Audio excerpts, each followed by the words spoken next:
Ноги соедините, руки опустите. Ноги соедините, руки. Bonjour à vous.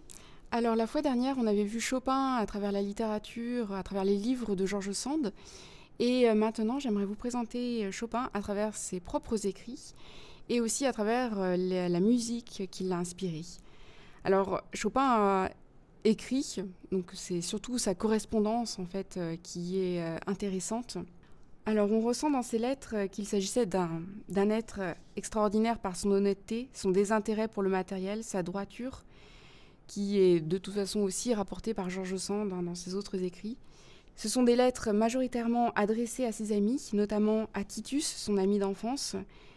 Et c'est elle qui le révèle le plus, parce que c'était un être très discret, très secret.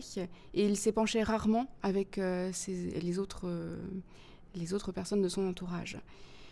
On voit qu'il avait un talent pour écrire. Il écrivait un petit journal comique et satirique dans sa jeunesse, sur ses lieux de vacances. Il faisait des histoires entre les animaux de la ferme, pour se moquer des journaux locaux de son époque, qui évoquaient des articles souvent peu intéressants selon lui.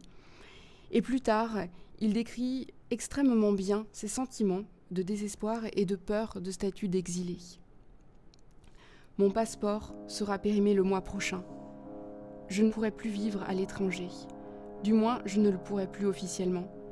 Alors je serai davantage semblable à un mort. » Il décrit aussi son anxiété pour sa famille lorsque les Russes envahissent la Pologne et la soumettent. Ces sentiments de solitude qu'on retrouve dans les écrits de toute la littérature romantique. J'épanche mon désespoir sur le piano. À quoi cela sert-il ? Dieu, mon Dieu, ébranle la terre, qu'elle dévore les hommes de ce siècle, que les tortures les plus cruelles tourmentent les Français qui ne nous ont pas secourus. Je suis gai extérieurement, surtout parmi les miens. J'appelle miens tous les Polonais. Mais au fond de moi-même, quelque chose me tourmente, comme des pressentiments, des inquiétudes, des cauchemars, quand ce n'est pas l'insomnie. Je me sens tantôt indifférent à toute chose, tantôt en proie à une nostalgie angoissée.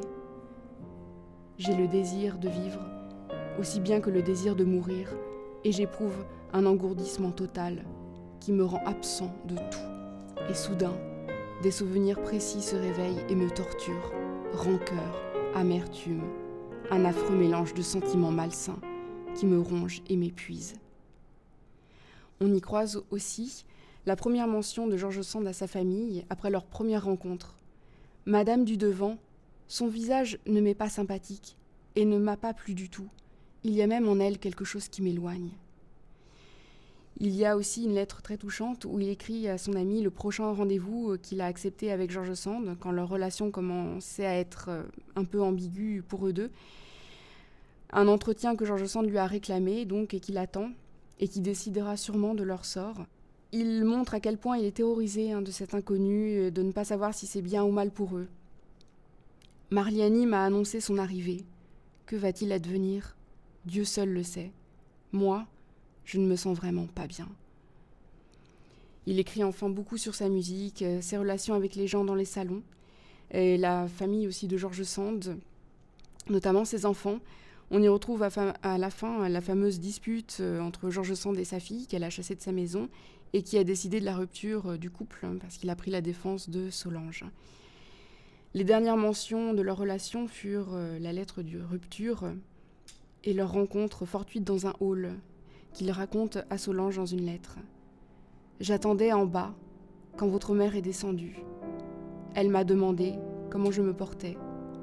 J'ai répondu que j'allais bien et j'ai demandé la porte au concierge. » Enfin, on le voit désespéré à la fin, partir pour l'Angleterre, sembler errer, sans argent, sans horizon, tomber de plus en plus malade, être traîné de force dans les salons où on ne l'écoute même pas, où on l'oblige cependant à venir, malgré sa santé.